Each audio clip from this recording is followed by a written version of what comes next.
the Hegel I was encountering was committed to the idea of presuppositionlessness. My favorite German word is Voraussetzungslosigkeit.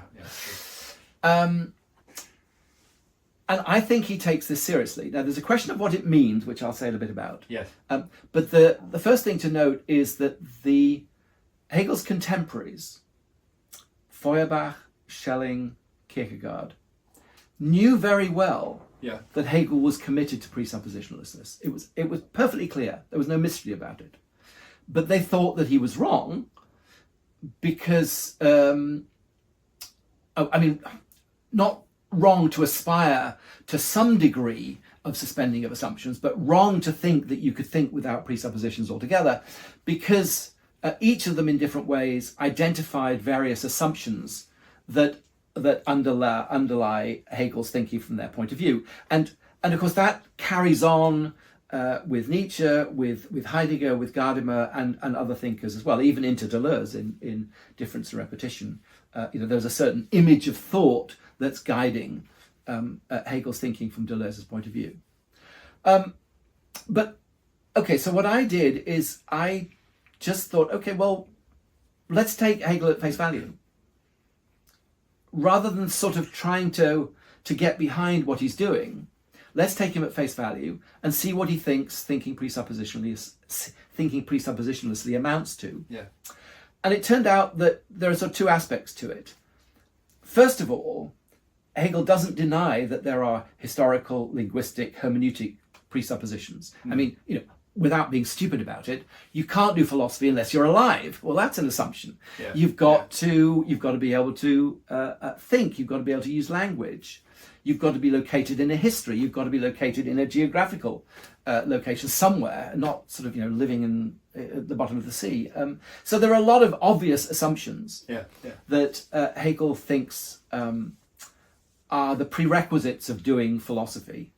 More specific historical ones are the whole tendency of modernity, as Hegel sees it, towards the promotion of freedom.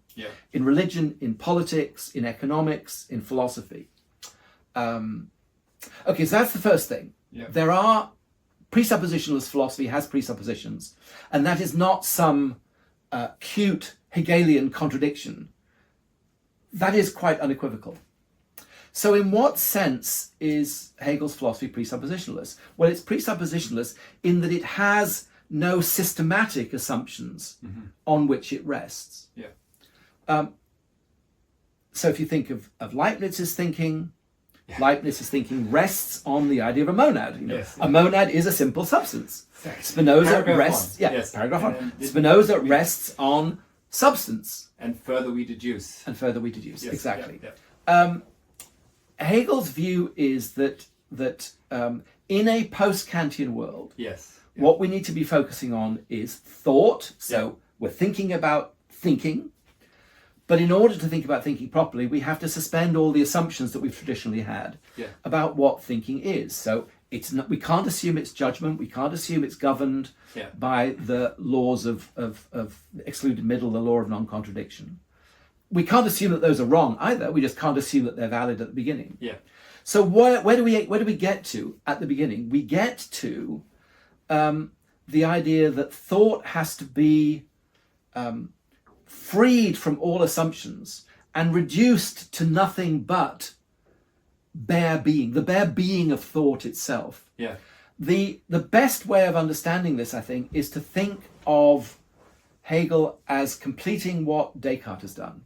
So with Descartes in the first meditation, Descartes works through a number of assumptions that we normally make about having a body, about believing in God, and so on, even invoking the fiction of the evil demon to try and break certain habits. And of course, famously, he ends up at the beginning of the second meditation with the cogito, I think, therefore I am. Now imagine Hegel coming along and just saying, well, there's one other thing that's being assumed there, René, and that is the I. Let's get rid of the I. So let's take the cogito and remove the I. And so it's not I think, therefore I am, but thinking, comma, therefore is, therefore being.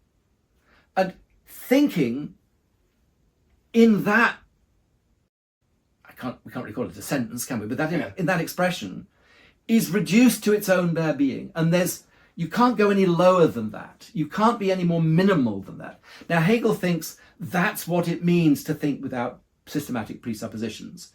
Our topic is thought, but what we're going to begin with is thought at its minimum, thought reduced to bare indeterminate being. Now, thought has to think this because only thought's got the capacity to abstract from everything else that thought is and reduce itself to pure being. Imagination, Hegel thinks, can't do this. Feeling can't do this. But thought can. So we're dealing with the thought of being, but we're also thinking of thought as being and as no more than that. Utterly indeterminate being. And that's where Hegel begins the logic. And so systematically presuppositionalist thinking has no determinate assumptions at the beginning, either about being. It doesn't assume being is nature or substance or monads or form or eigeness or anything. And it doesn't make any systematic assumptions about thinking either. It doesn't think that thinking has to be syllogistic or inferential or be governed by the law of non-contradiction.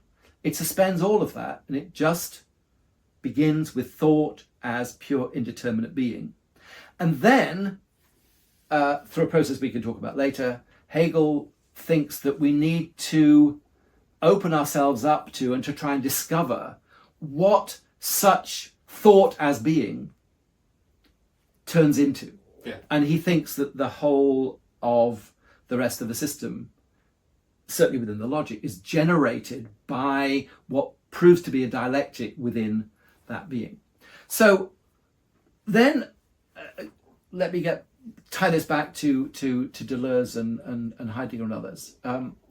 Then I thought, okay, something else follows from this, and that is that the method we need to follow in thinking through being has got to be one of immanence. Our thinking has got to be guided by the inherent logic of being, if there is one. And so our thinking can't take the form of, as we're putting questions to being, of subsuming being under certain principles that we take to govern the world. We have got to, you highlighted this earlier, we've got to let being unfold in our own thinking. And the other thing, so we've got to be immanent in our thinking. The other thing we've got to do is pay very, very close attention to the details of arguments. And I felt that many of the post-Hegelian critics of Hegel, didn't really take his claim to presuppositionlessness seriously. They didn't pay close attention to the immanence of the development. They tended to think Hegel had some generic dialectical method that you could just apply. And so that method often comes out in a rather wooden way. And they often didn't pay attention to the details. So they would be interested in Hegel's total vision. And so, what are some of the grand things that Hegel says about the idea? I comment on this in Hegel on Being, but Nietzsche says of Wagner that Wagner is the great miniaturist. Wagner is interested in very minute emotions and how they can be expressed in music. And for me, Hegel is the miniaturist. And so I think that's something that was also overlooked. So I guess my approach to Hegel is that it's presuppositionless, it's immanent, and it tries to be very attentive to details.